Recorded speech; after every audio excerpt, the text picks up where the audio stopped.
नमस्कार। बिहार तक में आपका स्वागत है। 7वीं बार नीतीश कुमार एक बार फिर मुख्यमंत्री के तौर पर शपथ लेंगे। शपथ ग्रहण समारोह दिवाली के बाद हो सकता है, लेकिन उसके पहले कुछ औपचारिकताएं पूरी की जाएंगी, जैसे विधानसभा भंग करना, मुख्यमंत्री अपने मंत्रिमंडल का इस्तीफा राज्यपाल को सौंपेंगे और उसके बाद नेता का चुनाव होगा। एनडीए जो सबसे बड़ा गठबंधन है, 125 सीटें हैं और उसमें जो 4 दल शामिल हैं, बीजेपी, जेडीयू, हम, वीआईपी, ये सभी दल अपने अपने विधायक दल के नेता का चुनाव करेंगे अलग अलग।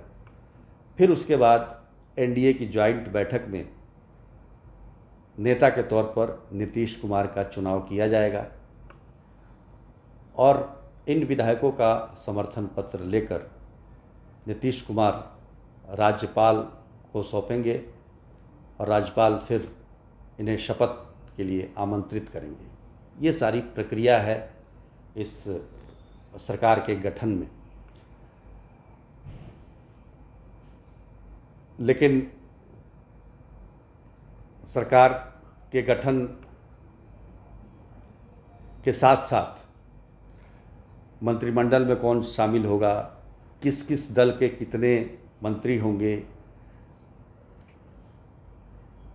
विधानसभा का अध्यक्ष कौन होगा, इन तमाम बातों पर भी चर्चाएं होंगी और उस पर भी सभी दलों के शीर्ष नेता विचार विमर्श करेंगे।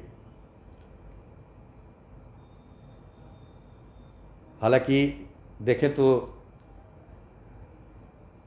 रिजल्ट पूरी तरह से आज सुबह ही आया है। जो चुनाव आयोग ने अपना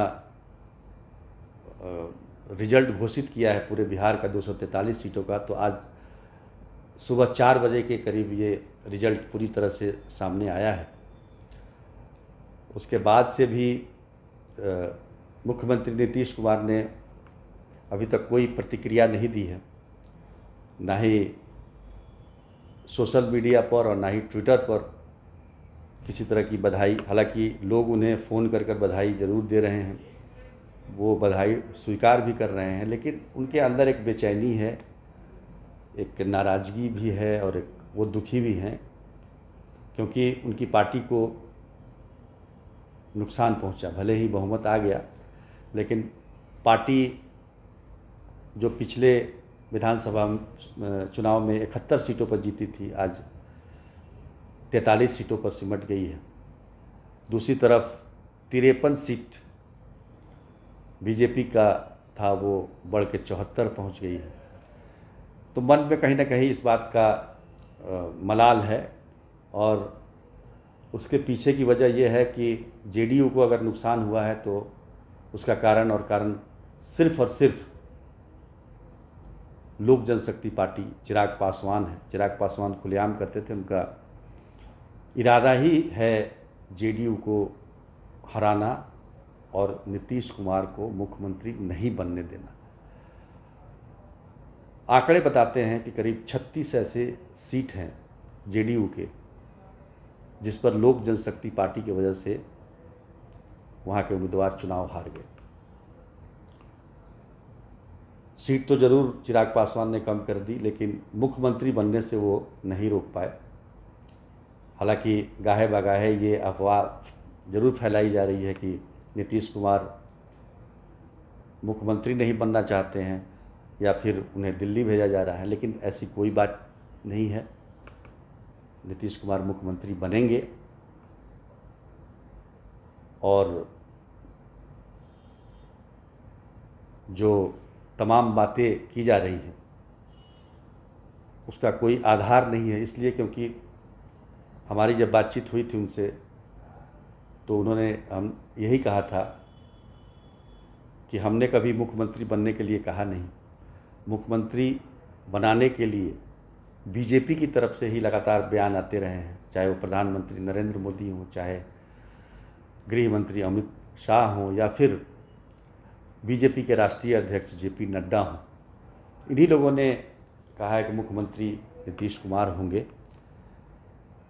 तो इसमें कोई संशय की स्थिति नहीं होनी चाहिए कि वो कोई और बात हो सकती है। लेकिन नाराज़गी एक है, उन्हें लगता है कि लोक जनशक्ति पार्टी ने जो किया उसे बीजेपी रोक सकती थी, और वो रुका नहीं, और जिसका नतीजा ये हुआ कि सीटें काफ़ी कम हो गई। हालांकि आप देखेंगे एक बड़ा दिलचस्प आंकड़ा आपके सामने आएगा कि पहले जितनी सीटें थी उतनी ही लगभग की सीटें एनडीए की अभी भी है, और जितनी महागठबंधन की थी उतनी ही अभी है। चुनाव से ठीक पहले आप देखिए 53 सीट बीजेपी की और 71 सीटें जेडीयू की, कुल जोड़ कितना होता है? 124। आज 125 सीटें हैं एनडीए के पास, भले ही इसमें 2 और पार्टी जुड़ी हुई है। महागठबंधन का भी आप देखेंगे तो 80 सीटें पिछली बार आरजेडी को आई थी, 27 सीटें थी कांग्रेस की, तो 107, 3 सीटें लेफ्ट की थी, 110, आज वो भी 110 पे ही है। तो ये काफ़ी दिलचस्प आंकड़ा है। जो जितने पे था पिछले चुनाव होने से पहले तक उतनी संख्या पा चुका है। लेकिन इस पूरे चुनाव में सबसे ज़्यादा नुकसान अगर जेडीयू को हुआ है तो सबसे ज़्यादा फ़ायदा लेफ़्ट को हुआ है। 3 से 17 चले गए, लेफ्ट की संख्या चली गई, 17 उनके विधायक जीत कर आ गए। इसमें फ़ायदा हुआ है मुकेश सहनी के वीआईपी पार्टी को, 4 उनका चौका से खाता खुला है। इसमें फ़ायदा हुआ है जीतन राम मांझी के हम पार्टी को, उनका 1 से 4 हो गया है। और फ़ायदा हुआ है बीजेपी को, 53 से ये 74 तक पहुंच गया है। नुकसान जेडीयू को हुआ 28 सीटों का, और आरजेडी को हुआ 5 सीटों का। तो ये रहा बिहार के इस चुनाव परिणाम का विश्लेषण। आज के लिए बस इतना ही। तब तक के लिए नमस्कार।